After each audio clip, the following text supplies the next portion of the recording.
In today's video, I'm going to teach you how to fix bank feed errors in QuickBooks Online. If your bank transactions suddenly stop updating or you see an error message on one of your connected accounts, don't worry. I'm going to walk you through a clear step-by-step process to get things working again. We'll start inside QuickBooks Online. From the left-hand menu, open the Transactions section, then select Bank Transactions. Here you'll see tiles for each connected bank or credit card account. Look for the account that shows an error or hasn't updated recently and click on that tile. In the upper right corner of the page, you'll see an Update button. Click Update to manually refresh the connection. Give it a moment. Often, this simple refresh pulls in the missing transactions and clears the error. If the error doesn't clear, the next thing to check is whether the issue is actually on your bank's side. Open a new tab and log in directly to your bank's website, using the same login you normally use.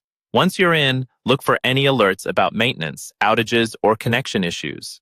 Also check if your bank has asked you to accept new terms or confirm your identity, because those can temporarily block connections. If you've changed your bank password recently, remember that you'll need to update that password in QuickBooks as well so the connection can work again. Sometimes the problem isn't QuickBooks or the bank, but your browser. To test this, open QuickBooks in a private or incognito window and go back to the bank transactions page. Check the account again and try the Update button.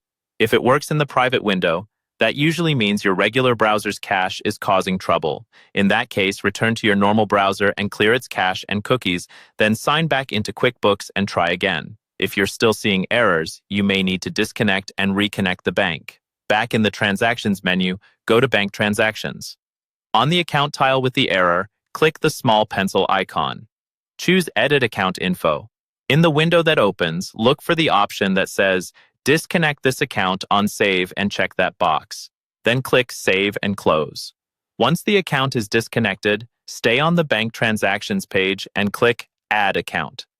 Follow the prompts to reconnect to your bank, selecting the same account so your data lines up correctly. Finally, if the connection is down for an extended time, you can manually upload your transactions so your books stay current. Log into your bank's website and download your recent transactions as a CSV file. Then, in QuickBooks, go back to Transactions, then Bank Transactions. At the top, open the Link Account dropdown and select Upload from File. Follow the on-screen prompts to choose your CSV file, map the columns, and complete the upload. This way, even if the live bank feed is having issues, your records in QuickBooks will still be up to date.